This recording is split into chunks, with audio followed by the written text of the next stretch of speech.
समाज में अक्सर ऐसे लोग फलते फूलते देखे गए हैं जो बुरे कर्म करते हैं। अच्छे कर्म करने वाले लोग अक्सर अपना जीवन दुख, चिंता और अभाव में जीते देखे गए हैं। तो ऐसा क्यों होता है? क्यों अच्छे कर्म करने वाले को अच्छा फल प्राप्त नहीं होता है और इसके विपरीत बुरे कर्म करने वाले किस प्रकार अपने जीवन में संपन्नता, खुशी, पैसा और सुख और ऐश्वर्य भोग पाते हैं? आपके मन में सारे उठे हुए सवालों के जवाब आपको इस बोध कहानी में मिलेंगे। कहानी छोटी सी है मगर मन के सभी संशय, सभी शक, सभी संदेह दूर करने वाली है। प्राचीन समय की बात है। एक बहुत बड़ा सम्राट हुआ करता था जिसके अधीन बहुत सारे राज्य आते थे। अपनी प्रजा को हमेशा सुखी रखना ही उसका एकमात्र कर्तव्य रहा करता था। लेकिन धूप और छांव की तरह जीवन में उतार चढ़ाव आते रहते हैं। हमेशा इंसान को वो हासिल नहीं होता जो वो सोचता है। कई बार परिस्थितियां विपरीत हो जाती हैं और ऐसी ही परिस्थितियां उस सम्राट के सामने खड़ी हो गई थी। इतने वर्षों से जो प्रजा अपने धर्म का पालन करते हुए आ रही थी, अब वही प्रजा बागी हो गई थी। प्रजा में लूट, चोरी, डकैती और नफरत बढ़ने लगी थी और इसी वजह से उसके राज्य में अशांति फैलने लगी थी। सम्राट दिन रात चिंतित रहने लगा। उसे समझ में नहीं आता था कि वो अपनी प्रजा को किस प्रकार का उपदेश दे, किस प्रकार उन्हें समझाए कि मेहनत करने से ही जीवन में असली खुशी आती है। चोरी करना, डकैती करना, दूसरों से घूस लेना, रिश्वतखोरी या फिर दूसरों का हक मारना, ये सब बुरे कर्म होते हैं और इनका नतीजा भी बुरा ही होता है। लेकिन सम्राट तो ये बात समझ रहा था और जब वो अपनी प्रजा को ये बात समझाने की कोशिश करता तो उसकी प्रजा उसकी बात को समझ ही नहीं पाती थी। जब भी वो अपनी प्रजा को समझाने की कोशिश करता तभी उस प्रजा में से कोई ना कोई इंसान ऐसा सवाल पूछ लेता जिसका जवाब, जिसका उत्तर उस सम्राट के पास था ही नहीं।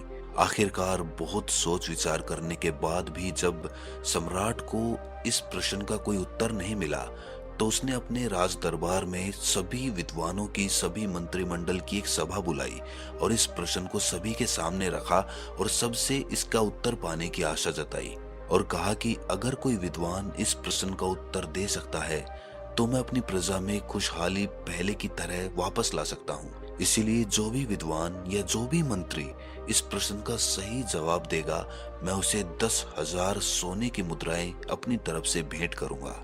सभी ने कौतूहल के साथ वो प्रश्न सम्राट से पूछा तो सम्राट ने सभी को बताया कि प्रश्न बड़ा सीधा सा है कि बुरे कर्म करने वाले को बुरा फल प्राप्त क्यों नहीं होता है। मेरी प्रजा मुझसे यही जानना चाहती है कि अगर डकैती, चोरी, घूसखोरी या फिर दूसरों का हक मारना बुरा कर्म है तो ऐसे लोग अच्छा जीवन क्यों जीते हैं, और जो लोग कोई भी बुरा कर्म नहीं करते वो जीवन में इतनी परेशानी क्यों झेलते हैं। सम्राट ने सभी से याचना की कि मैं कोई ऐसा उत्तर चाहता हूँ ताकि अपनी प्रजा के बीच पहले की तरह व्यवस्था कायम कर सकूं, उन्हें सही धर्म का मार्ग दिखला सकूं, उनके सामने साबित कर सकूं कि बुरा कर्म करने का नतीजा बुरा ही होता है।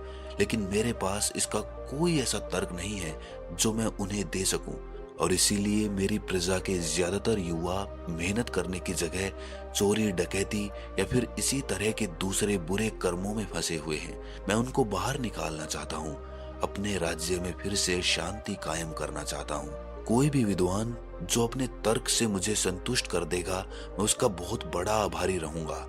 उसके इस उत्तर के लिए मैं और मेरे राज्य की सारी प्रजा हमेशा जीवन पर्यंत उसके कृतज्ञ रहेंगे। इसका उत्तर देते हुए एक मंत्री ने सभा में खड़े होकर सबको संबोधित करते हुए कहा कि राजन, हो सकता है कि कर्म का फल अभी प्राप्त ना हो, लेकिन आने वाले समय में उस कर्म का फल अवश्य मिलता है। हो सकता है उसने जवानी में बुरे कर्म किए हों, लेकिन बुढ़ापे में उसको उसका फल भोगना पड़ेगा। ये विधि का विधान है। इस पर सम्राट ने उत्तर दिया कि मंत्री जी, मैंने अपने जीवन में बहुत से लोगों को देखा है जो जीवन पर्यंत बुरे कर्म करते रहते हैं, जवानी में भी, बुढ़ापे में भी, लेकिन उसके बावजूद वो सुख, संपन्नता, वैभव और भोग विलास को भोग कर ही मरते हैं। कोई भी कर्म का विधान जो कथन आप कह रहे हैं, मैंने अपनी आंखों के सामने वो गलत साबित होते हुए देखा है। बहुत बार ऐसा देखा गया है। इस पर उस मंत्री ने उत्तर दिया कि राजन, हो सकता है कि उसे अपने कर्मों का फल इस जन्म में प्राप्त ना हुआ हो, लेकिन अगले जन्म में तो उसे अपने कर्मों का फल अवश्य भोगना पड़ेगा। इसीलिए हम देखते हैं कि कुछ लोग जन्म से ही हमेशा दुख में रहते हैं। शारीरिक दुख, मानसिक दुख, ऐसे दुख कुछ लोगों के साथ जन्म से ही जुड़े होते हैं। भला ऐसे लोगों ने क्या बुरा कर्म किया है? कुछ लोग जन्म से ही अंधे पैदा हो जाते हैं, कुछ लोग अपंग हो जाते हैं। तो इस जन्म में ऐसे लोगों ने क्या बुरा कर्म किया है जो उन्हें ये फल भोगना पड़ा? इस बात का उत्तर देते हुए सम्राट ने कहा कि मंत्री जी, बहुत से लोग दुनिया में ऐसे हैं जो अगले जन्म पर विश्वास ही नहीं करते। तो क्या ऐसे लोगों को कर्मों पर विश्वास ही नहीं करना चाहिए? क्या उनके लिए कर्मों के कोई मायने नहीं है?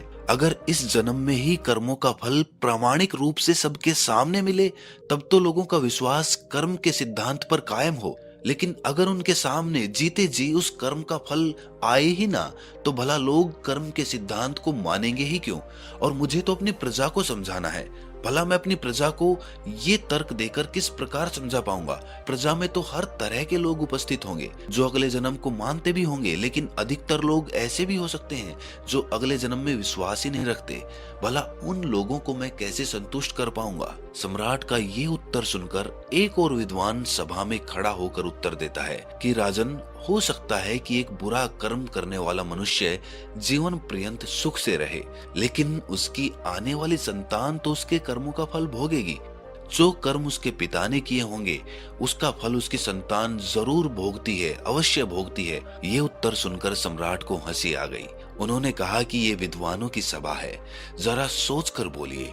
अगर एक इंसान कर्म कर रहा है, अगर एक मनुष्य खुद के कर्म संचित कर रहा है, तो भला ऐसा कैसे हो सकता है कि कोई दूसरा उसके कर्म का फल भोगे?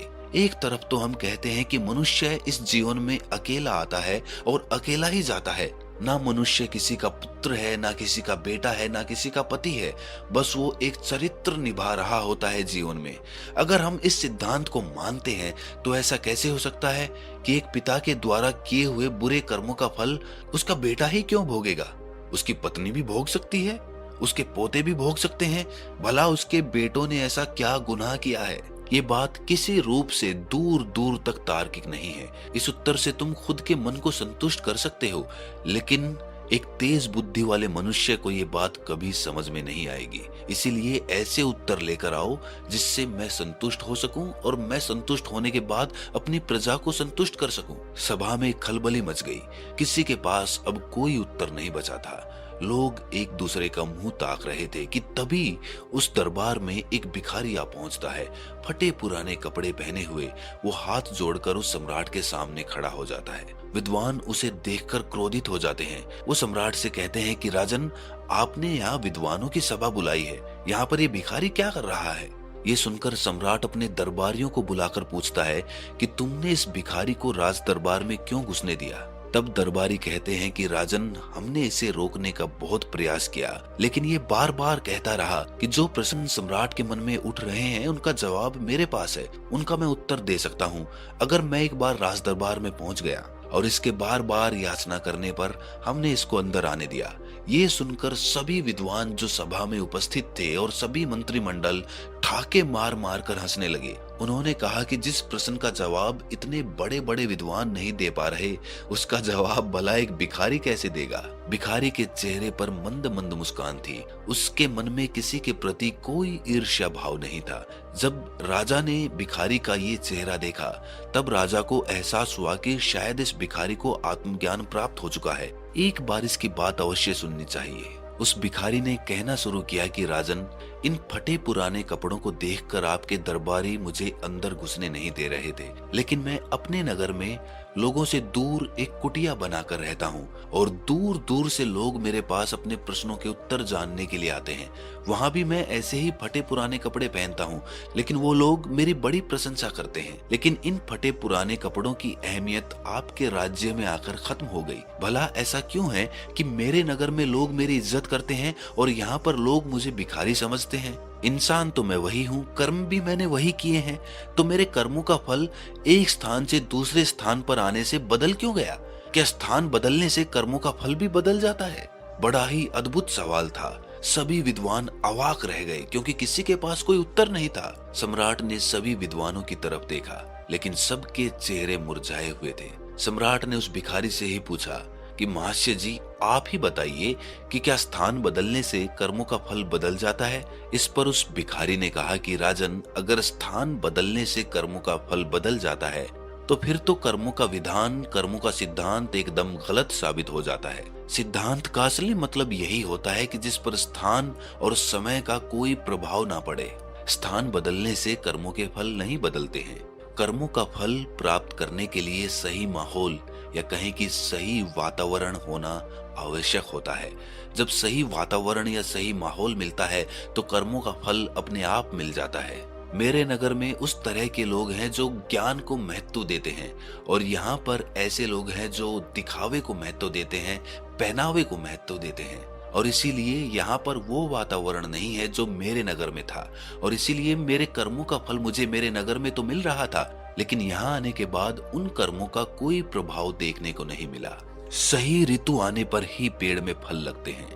सम्राट को भिखारी की बात कुछ कुछ समझ में आने लगी थी और वो पूर्णतः उस बात को समझने के लिए उस भिखारी से कहता है कि महाशय जी, आप बड़े ही विद्वान मालूम पड़ते हैं। मैं आपकी बात का आशय कुछ कुछ तो समझ रहा हूँ, लेकिन पूर्णतः समझने के लिए आपको उदाहरण के माध्यम से मुझे समझाना होगा। अपनी बात को पूरी तरह से आपको स्पष्ट करना होगा, तभी सब लोग यहाँ पर आपकी बात को पूर्णतः समझ पाएंगे। वो भिखारी कहता है कि राजन, मान लो तुमने एक पौधा लगाया, उसमें अच्छा पानी दिया, अच्छी खाद दी, लेकिन उसके बावजूद उसमें फल नहीं लग रहे, तो क्या इसमें तुम्हारे कर्मों की कोई कमी है? तुम तो अपने कर्म कर रहे हो लेकिन उसमें फल फिर भी नहीं लग रहे। इसका क्या कारण हो सकता है? इसका कारण सिर्फ यही होता है कि तुमने तो अपना कर्म कर दिया। अब वो पौधा पेड़ बनेगा और सही ऋतु आने पर ही वो फल देगा। वो ऋतु उस पेड़ के लिए माहौल है, वातावरण है। जब सही वातावरण उसे मिलेगा तो अपने आप उसमें फल लगने लगेंगे। लेकिन वो ऋतु आने से पहले ही तुम सोचने लगो कि मेरे कर्मों का फल तो मुझे मिला ही नहीं और तुम निराश हो जाओ, तो इसमें तुम्हारी कमी है, क्योंकि सही वातावरण अभी मिला नहीं है। सही वातावरण, सही माहौल यानी कि सही ऋतु आने पर उसमें फल भी लगे। एक व्यापारी जितना मुनाफा आपके नगर में सामान बेचकर कमाता है, हो सकता है किसी गांव या किसी पिछड़े इलाके में जाकर वो उतना मुनाफा ना कमा पाए। आदमी तो वही है, कर्म भी वही है, तो फल भी उसे वैसा ही प्राप्त होना चाहिए था। जगह बदलने से माहौल और वातावरण का फर्क पड़ता है। सम्राट ने भिखारी से प्रश्न किया कि महाशय जी, एक बात बताइए, कर्मों का उचित फल प्राप्त करने के लिए वो वातावरण किस प्रकार से तैयार किया जाए? क्या हमारे वश में होता है कि हम वो वातावरण तैयार कर पाएं, वो माहौल पैदा कर पाएं? इस पर वो भिखारी कहता है कि राजन, तुम्हारे राज्य में बुरे कर्म करने वाले अच्छा फल प्राप्त कर रहे हैं, वो तरक्की कर रहे हैं, संपन्नता में अपना जीवन जी रहे हैं, और अच्छे कर्म करने वाले लोग दुखी हैं, बुरे कर्म करने वाले लोगों के द्वारा सताए जा रहे हैं। ये वातावरण, ये माहौल किसने पैदा किया? इसके पीछे जिम्मेदार कौन है? इसके पीछे राजन तुम्हारी व्यवस्था ही जिम्मेदार है। तुम्हारे अधिकारी अगर बुरे कर्म करने वालों को उचित सजा देते तो शायद ये माहौल, ये वातावरण कभी पैदा नहीं होता। लेकिन तुम्हारे मंत्रिमंडल में ही ऐसे लोग छुपे हुए हैं जो ऐसे माहौल को बढ़ावा देते हैं। रिश्वतखोरी, घूसखोरी, धोखाधड़ी, ये सब तुम्हारी नाक के नीचे चल रही है और इसका जवाब तुम बाहर ढूंढ रहे हो और तुम पूछ रहे हो कि ये माहौल कैसे बदलेगा। अरे तुम्हारे हाथ में ही तो है ये माहौल बदलना। अपने मंत्रिमंडल में ऐसे लोगों को सम्मिलित करो जो ईमानदार हो, जो अच्छे कर्मों का महत्व जानते हो। अगर तुम ये माहौल नहीं बदलोगे तो प्रकृति खुद बदल देगी, क्योंकि जब भी अधर्म अपनी अति पर चला जाता है तो धर्म फिर से स्थापित किया जाता है। जब नदी में जल स्तर बहुत ज्यादा बढ़ जाता है तो नदी का पानी छिलकने लगता है, नदी में बाढ़ आ जाती है और तब नदी अपना एक नया रास्ता बनाती है जिस पर वो आने वाले अनंत सालों तक बहती रहती है। उसी प्रकार जब अधर्म बहुत ज्यादा बढ़ जाता है तब धर्म को फिर से स्थापित होना पड़ता है। चाहो तो तुम इस माहौल को पहले ही बदल दो, वरना तो तुम्हारी प्रजा अपने आप बदल देगी। वो तुम्हारे खिलाफ क्रांति कर देगी और तुम्हें इस राजगद्दी से उतारकर किसी ऐसे सम्राट को बिठाएगी जो ईमानदार होगा, जो कर्मों के महत्व को जानता होगा, जो अपनी प्रजा में सुख शांति की फिर से व्यवस्था कर पाएगा। क्योंकि बदलाव प्रकृति का नियम है। अगर तुम अपने काम करने के तरीके में, अपने कर्म करने के तरीके में बदलाव नहीं करोगे तो लोग करेंगे, ये प्रकृति करेगी और बदलाव होकर रहेगा। सम्राट को अपने सभी प्रश्नों के उत्तर संतुष्टि भरे मिल चुके थे। अब उसे समझ आ चुका था कि उसे अपने राज्य में क्या बदलाव करने हैं। सम्राट ने उस भिखारी को अपने मंत्रिमंडल में शामिल कर लिया और अपने राज्य में उचित व्यवस्था बनानी शुरू कर दी। तो दोस्तों, कैसी लगी ये कहानी आपको कमेंट सेक्शन में जरूर बताना, और अच्छी लगी हो तो इस चैनल को सब्सक्राइब करके नोटिफिकेशन बेल को जरूर प्रेस कर देना। तो मिलते हैं अगली कहानी में, तब तक के लिए अपना ख्याल रखिए।